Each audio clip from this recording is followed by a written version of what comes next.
As you know, we had an understanding with Nairobi County a few years ago, or no, let's say about 2 years ago, where they handed over some of their services to the national government as a result of issues that were there.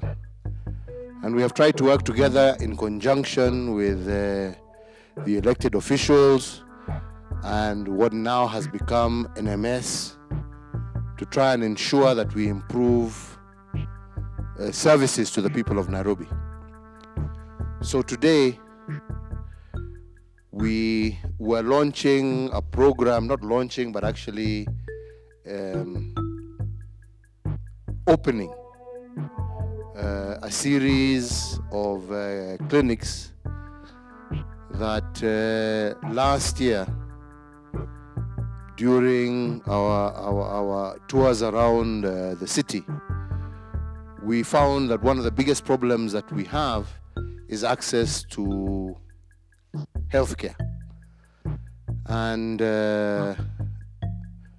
I decided that it was important that we have the capacity to give healthcare to where people are, because the majority of Nairobi's citizenry had only Kenyatta National Hospital and Mama Lucy. And Mukuru Wajenga, which is one of the places where we were today, is where we went first. And it was shocking both to myself and General when we went that an area with a population of over 500,000 people was only being serviced by one dispensary where mothers could not even be afforded the dignity of giving birth and having time to even recover. And the information that we were given at that day was that mothers arrive at 8 o'clock in the evening. If they give birth at noon or midday, by 6 o'clock they had to vacate their bed and go to their places. So that indignity, that lack of service, is what made me decide that we need to ensure that we need to provide this service. Why did we go at night? We went at night because of two reasons. First and foremost, we wanted to ensure that we were observing COVID protocols, and as you have seen for yourselves, it would have been impossible to go and do what we did today during the day because of the number of people who would have been out there. It would have made that very difficult for us to be able to do the job we want to do and at the same time observe the COVID protocols that as a government we have put in play. So that necessitated that this kind of action needed to be done at night. Second was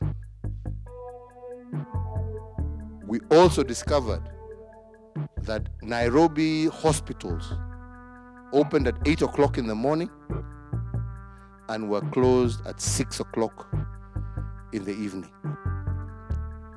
Meaning that therefore those few hospitals that were actually available within the city of Nairobi, if somebody got sick or was in need of medical attention, it meant that if it was after 6, the only facility they could access again was Kenyatta National Hospital. So we decided that it was important that these hospitals that we are building operate on a 24-hour basis. And as a result, this is what we also wanted to see, whether it was possible, both from an accessibility point of view and a staffing point of view. And one of the things that we have established is that for the 19 hospitals that we are now opened in Nairobi, we have employed 2,000, almost 500 people to man those hospitals, but we need additional staff, which is one of the things that came out of this evening's tour, in order to be able to ensure that those hospitals are operating 24 hours and that day or night residents can get service, and they only need to be referred to Kenyatta or to Mama Lucy when the cases are serious. So we are decongesting the big hospitals that we have by providing services where mwananchi is. The other thing we also wanted to see was the roads. We are embarking on a program right now where we are doing 400 kilometers of roads in our inner cities. Indeed, as many of you may have noticed today, we have been able to travel in most of those informal, as they call them, settlements. And we have not gone through any. These are roads that we have been constructing over the last 1 year. And we intend to do about 450. And this financial year, I want to expand that to another 300 kilometers so that we are sure that whether you live in Mukuru Wajenga or you live in Karen or you live in Muthaiga, you have the same services. We are also, with the support of the African Development Bank, we are expanding the sewage network. You also know the water network that we have done. Today, even in our informal settlements, there is no more issue of people having to pay what they used to pay, I don't know, 10, 20 shillings for a jerrycan of water. We have built those boreholes there. People are getting those waters. And what we are trying to do in this coming year is to now make sure that instead of going to one particular watering point, we are now also expanding the water connections, the piping, to ensure that people have access to clean water, people have access to sewage, people have access to health, people have access to roads, people have access to steamer, and so that at the end of the day, where 3/4 of our people live in a county that generates in excess of 50% of our GDP, all feel catered for equally, regardless, like I said, of whether they live in Muthaiga or Mukuru Wajenga, where we have just come from.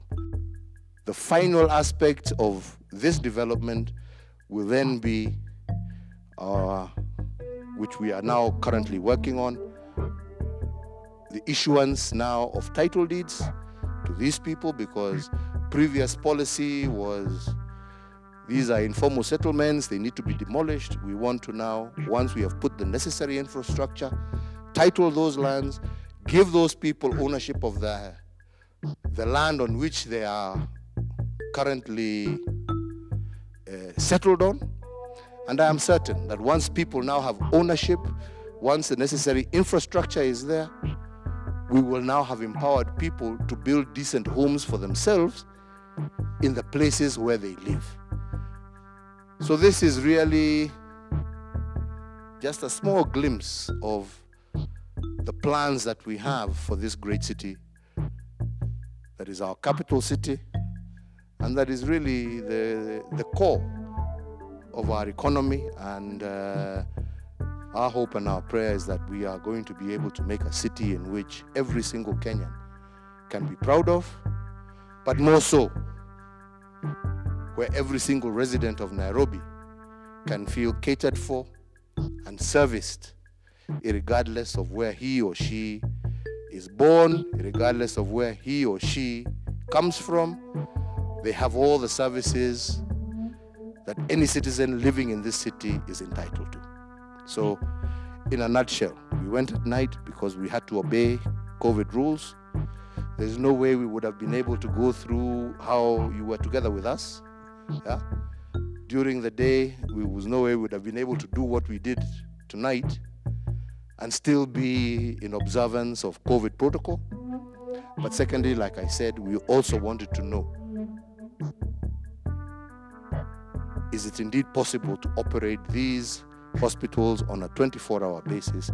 And we have established that it is indeed possible, and we just need a few extra staff, small roads here and there, and these hospitals will be able to be accessible 24 hours, and that service will be able to be accessible to Nairobi residents on a 24-hour basis.